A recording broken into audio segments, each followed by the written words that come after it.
વડાપ્રધાન નરેન્દ્ર મોદીના સુરતના પ્રવાસને લઈને સુરત કલેક્ટર કચેરીમાં યોજાઈ બેઠક. સુરતના ઇન્ડોર સ્ટેડિયમ ખાતે યોજાશે કાર્યક્રમ. રાજ્યના નાયબ મુખ્યમંત્રી હર્ષ સંઘવી અને કેન્દ્રીય મંત્રી CR પાટીલના અધ્યક્ષ સ્થાને બેઠક યોજાઈ. આ બેઠકમાં જિલ્લા કલેક્ટર, નાયબ કલેક્ટર, મામલતદાર, joint police commissioner, traffic DCP, ACP, Surat મહાનગરપાલિકાના ઉચ્ચ અધિકારીઓ, મેયર, ધારાસભ્યો અને શહેર ભાજપના હોદ્દેદારો ઉપસ્થિત રહ્યા. સુરતમાં 5 જૂને યોજાનાર વડાપ્રધાન નરેન્દ્ર મોદીના કાર્યક્રમને લઈને બેઠક યોજવામાં આવી. PM મોદીના કાર્યક્રમને લઈને તંત્રનું એડી ચોટીનું જોર છે. સુરત જિલ્લા કલેક્ટર તેજસ પરમારનું નિવેદન. 5 જૂને PM બપોરે 2 વાગે એરપોર્ટ પર આવશે. ત્યારબાદ 45 મિનિટ હજીરાના એક પ્લાન્ટની મુલાકાત લેશે. ત્યારબાદ 4:15 થી 1 કલાક જાહેર સભા થશે, જેમાં 18,000 કરોડના અલગ અલગ પ્રકલ્પોનું ખાતમુહૂર્ત થશે. માનનીય પ્રધાનમંત્રીશ્રીનું સુરતની ધરતી પર ફરી એક વખત આગમન થઈ રહ્યું છે અને તેમના આગમનને લઈને ખૂબ જ ઉત્સાહ જોવા મળી રહ્યો છે. સૌપ્રથમ તો માનનીય પ્રધાનમંત્રીશ્રીની જે મુલાકાત છે તેનું એક ખાલી નાનું વિવરણ આપીશ. માનનીય પ્રધાનમંત્રીશ્રી 5 જૂન 2026ના રોજ બપોરે 2 વાગે સુરત એરપોર્ટ ખાતે આવશે અને સૌપ્રથમ એમની જે મુલાકાત છે તે હજીરા ખાતે એક પ્લાન્ટમાં થવાની છે, જેમાં લગભગ 45 મિનિટ સુધી એ પ્લાન્ટની મુલાકાત કરશે.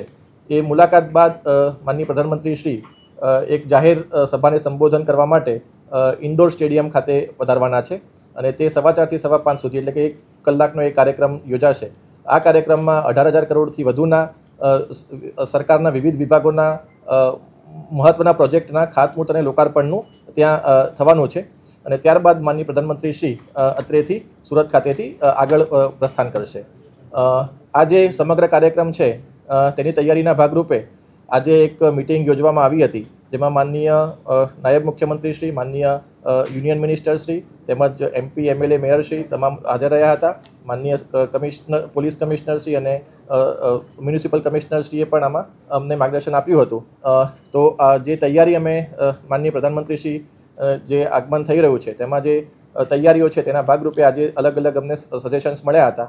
એમાં મુખ્ય 2 વસ્તુ ઉપર અમારો ફોકસ રહેવાનું છે. જેમાં એક સ્વચ્છતા અભિયાન, અત્યારે આપણે જાણીએ છીએ કે સ્વચ્છ ભારત અભિયાન સમગ્ર દેશમાં ચાલી જ રહ્યું છે અને સુરત મહાનગરપાલિકામાં પણ આ કામગીરી ખૂબ જ સારી રીતે થઈ રહી છે અને જાણીએ છીએ કે સુરત આમાં નંબર 1 પણ દેશમાં છે.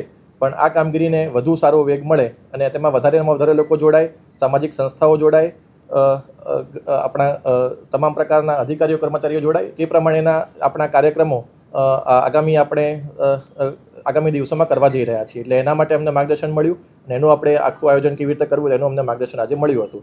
બીજું જે છે કે આ સમગ્ર કાર્યક્રમ જે છે એ ઇકો ફ્રેન્ડલી દ્રષ્ટિએ મતલબ આખો થાય તેના માટે પણ અલગ અલગ પ્રકારના વિષયની એમાં ચર્ચા થઈ અને કઈ રીતે આપણે ઇકો ફ્રેન્ડલી રીતે આખો આ કાર્યક્રમ કરી શકીએ અને તેમાં કઈ રીતે આપણે સાહેબનું સ્વાગત છે, લોકો પોતાની ભાવના જે માનનીય પ્રધાનમંત્રીશ્રીના આગમનને લઈને જે વ્યક્ત કરવા માગી રહ્યા છે તેને આપણે કઈ રીતે વધારેમાં વધારે સારી રીતે કરી શકીએ તે બાબતનું પણ આજે આમાં ચર્ચા થઈ અને એનું જે હવે ડિટેલિંગ્સ છે અમે આજે કરવામાં આવશે.